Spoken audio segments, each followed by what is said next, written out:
If you were born in medieval Europe, you would not choose your profession or your future. Your job would be decided for you, and sometimes it would feel less like work and more like a sentence. Some occupations were simply exhausting, but others were humiliating, dangerous, or deeply feared by everyone around you. Tonight you work in darkness beneath a sleeping town, far below the quiet wooden houses above. While merchants rest and candles burn low in windows, you climb down into a narrow pit. You are a gong farmer, the man responsible for removing human waste from cesspits and latrines. The air below the streets is thick, toxic, and heavy with fumes that can steal your breath instantly. One wrong movement, one deep breath of poison, and you could collapse into the filth. The waste sometimes rises to your knees as you shovel it slowly into wooden buckets. If you slip into the pit, the weight and fumes may prevent you from ever climbing out again. People avoid you in daylight, covering their noses and turning their faces in disgust. Yet without your work, the entire town would drown in disease and unbearable stench. For all the humiliation, you are paid better than many common laborers in the market, because no one else is willing to risk their life waist-deep in human waste. But at least your labor is hidden in darkness, far from cheering or judging crowds. Some jobs in medieval Europe were performed not in shadows, but under blazing daylight. Now the sun burns down on a wooden scaffold in the center of the town square. You stand before hundreds of watching faces, holding an executioner's axe in your hands. You are feared by nearly everyone, yet required by the same society that despises you. Families whisper about you and neighbors keep their distance when you pass through the streets. Your task demands precision, strength, and an almost unbearable emotional control. One clean strike can end a life swiftly and spare the condemned further suffering. One mistake can turn punishment into chaos and public horror before a screaming crowd.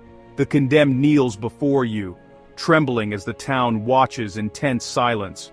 Your arms must not shake, and your mind must not hesitate at the final moment. You raise the blade high, knowing your reputation depends on a single movement. If you fail, the crowd's anger may shift from the prisoner to you. You are both necessary and isolated, respected for skill, but shunned for duty. Everyone needs your service when justice is demanded in the streets. No one wants to share a meal or conversation with the executioner afterward. But not every terrible medieval occupation involved blood or public spectacle. Some destroyed the body slowly, grinding it down day after day without applause. Now you stand inside a massive wooden wheel, rising high above a cathedral construction site.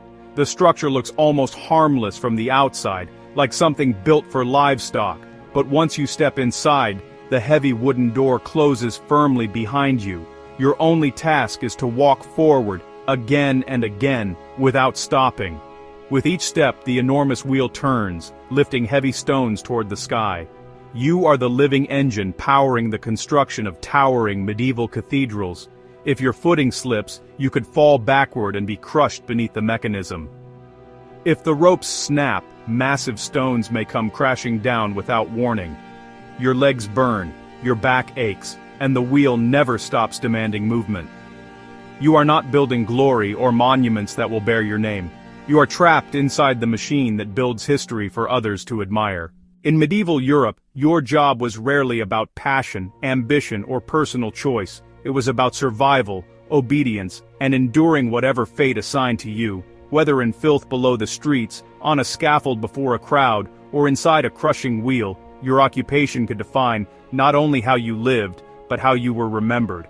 And if you had been born into one of these roles, there is a strong chance you would have wished for almost any other life.